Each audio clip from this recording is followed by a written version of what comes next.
Hola, bienvenidos a nuestro video de anatomía topográfica y palpatoria cervical.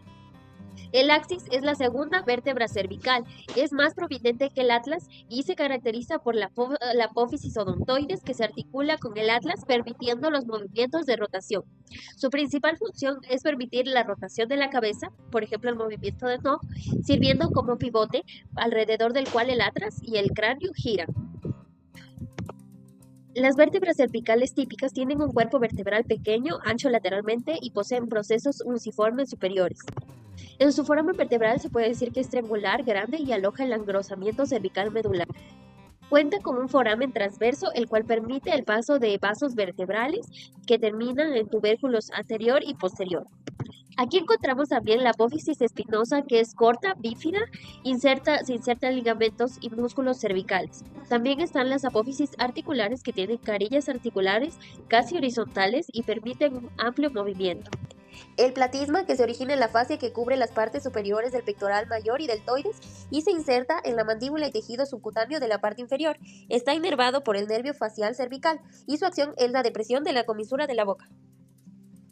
El músculo elevador de la escápula se origina en la apófisis transversa de las vértebras C1, C2, C3 y C4 y se inserta en el ángulo de la escápula. Este tiene la función de elevación y rotación lateral, ascendente. El esternocleidomastoideo es un músculo grande que se origina en el manubrio del esternón y en el tercio medio de la clavícula. Este tiene su recorrido hacia la parte posterior y se inserta en la línea nucal del hueso occipital. La función que tiene es la flexión, la rotación y la extensión. El músculo escaleno anterior se origina en la apófisis transversas de las vértebras C3, C4, C5 y C6 y se inserta en la cara superior de la primera costilla. La función es la flexión de la cabeza, flexión lateral del cuello y rotación ipsilateral. Músculo largo de la cabeza. Se origina en la apófisis transversas de las C6, C5, C4 y C3 hacia la porción basilar del hueso occipital, que sería hacia aquí como una proyección, ya que es bastante profundo. Y la función es la flexión de cabeza.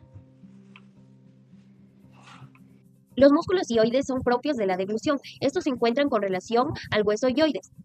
Estos músculos se encuentran según su ubicación anatómica, los suprayoideos por encima del hueso hioides y los infrayoideos por debajo. Tenemos, por ejemplo, el homoyoideo, que va con relación o dirección hacia el omóplato. También tenemos esternoyoideo, que va hacia el esternón, el tiroideo en la tiroides y también algunos otros como el esternoyoideo. Estos músculos son importantes ya que participan en la coordinación mecánica de la deglución. También elevan el hueso hioides y retraen el hioides hacia la parte posterior o zona posterior.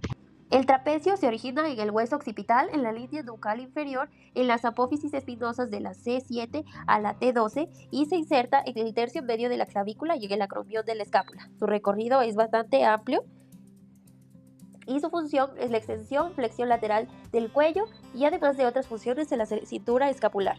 Los esplenios. El esplenio de la cabeza se origina en el ligamento nucal y las apófisis espinosas de la vértebra cervical 7 a la T3 y se insertan en la apófisis mastoides del hueso temporal.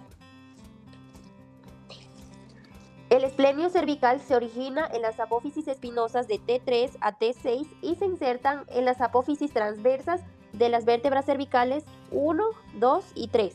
La función de los esplenios es la extensión y flexión lateral del cuello y columna vertebral, así como también la rotación ipsilateral de la cabeza. Longuísimos. El longuísimo de la cabeza se origina en las apófisis transversas de las vértebras torácicas de la T4 y 5.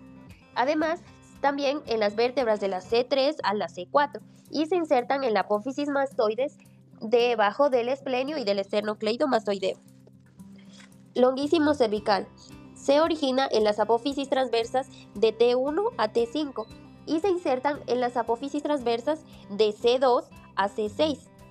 La función de estos es la extensión y flexión lateral del cuello y rotación ipsilateral de la cabeza. El hilio costal cervical se origina en las costillas de la tercera a la sexta costilla y se inserta en las apófisis transversas de las vértebras cervicales de C6, 5 y 4. Las de torácica, en cambio, el hilio costal torácico se originan en los ángulos de la costilla de la 12ª costilla a la 6ª costilla y se insertan en los ángulos de la costilla de la 1ª a la 6ª costilla y en la parte posterior en la apófisis transversa de C7. El semiespinoso de la cabeza se origina en las apófisis transversas de C4 a T6 y se insertan en las líneas nucales superiores e inferiores del hueso occipital. Su función es la extensión de la columna, extensión y flexión lateral del cuello. Los esplenios cervicales. El semiespinoso cervical se origina en las apófisis transversas de T1 a T12 y se insertan en las apófisis espinosas de C4, C3, C2 y su función es la extensión del cuello y la columna vertebral, la rotación contralateral de la cabeza. Los músculos extensores de la cabeza y el cuello se ubican en la región cervical superior. Estos conectan las primeras 2 vértebras con el cráneo, forman un grupo de músculos suboccipitales y se sitúan profundamente en la nuca. Es por eso que es difícil su palpación. En cuanto a sus funciones principales es controlar el movimiento de la cabeza, así como también la estabilización de la articulación atlanto-occipital. En las apófisis transversas de las vértebras C5, C6 y C7 y se insertan en la 2ª costilla. Su función es la flexión lateral de la cabeza, del cuello y la rotación ipsilateral de la cabeza.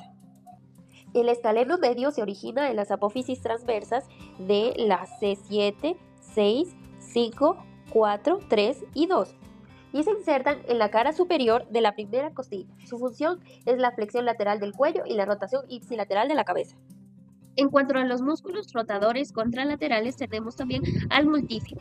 Estos tienen su origen en el sacro, la espina ilíaca posterior, las apófisis mamilares de las vértebras lumbares, las apófisis transversas de las vértebras torácicas, las apófisis articulares de las vértebras de la C4 a la C7. También la inserción es en su apófisis en las espinas de las vértebras cervicales de la C2 a la C4 y por encima del origen se puede decir.